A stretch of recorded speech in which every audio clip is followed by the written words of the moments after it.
এখানে আমি কড়াইটা বসিয়ে দিয়েছি। তারপর আমি দিয়ে দিয়েছি তেল। তারপর একে একে সবজিগুলো ভেজে তুলে নেব। প্রথমে আমি বরবটিগুলো ভেজে তুলে নেব।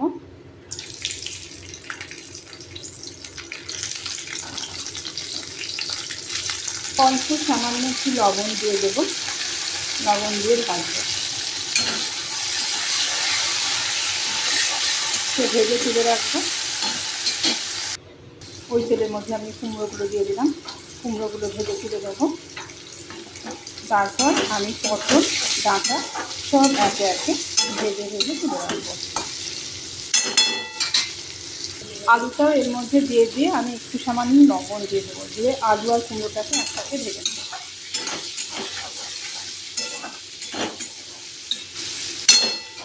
তারপর এটাকে তুলে রাখা, এখানে কুমড়ো আলুটা ভেজে রাখা। তারপর ওই তেলের মধ্যে কিন্তু আমি পটল আর গাজরটা দিয়ে দিলাম। একটা ডাঁটা পড়ে গেল। এর মধ্যে একটু সামান্য আমি লবণ দেবো, সামান্য একটু দিয়ে পটলটাকে আমি ভেজে নেব। একটু পরিমাণ তেল দিয়ে দেব। তারপর কিন্তু ডাঁটাগুলো ভেজে নেব।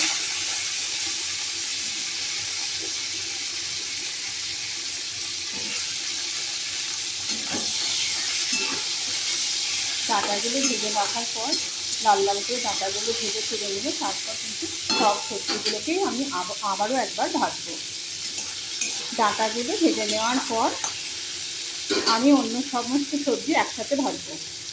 আর ডাঁটার মধ্যে আমি এখন একটু লবণ দিয়ে দেবো। প্রত্যেকটা সবজিতে যেহেতু আমি লবণ দিয়ে দিয়ে ভেজেছি, তাই কিন্তু আমি যখন সমস্ত সবজিটাকে আবার একবার ভাজবো তখন কিন্তু লবণের পরিমাণটা একটু কম রাখবো।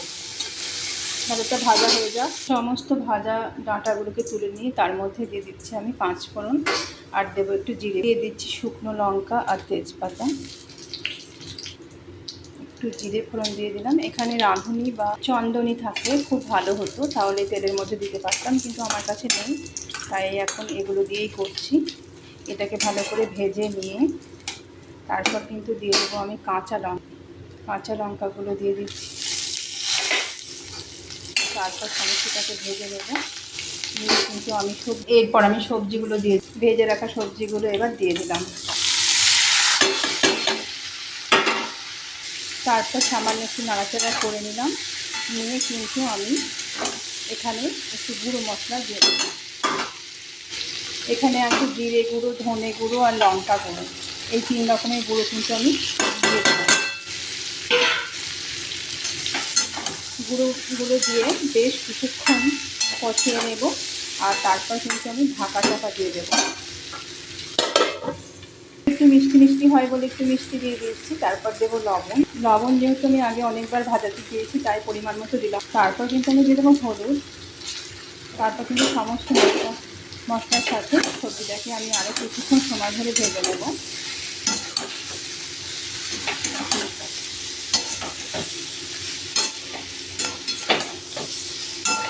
তেজপাতাগুলো ভেঙে দিলে বেশ ভালো হয়, কিন্তু তেজপাতা কেটে দেওয়া হয়নি। যাই হোক করে নিচ্ছি।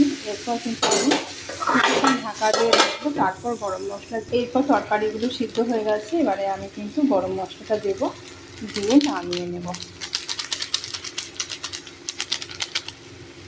এরপর সবজিটা হয়ে গেছে, এরপর কিন্তু আমি নামিয়ে নেব।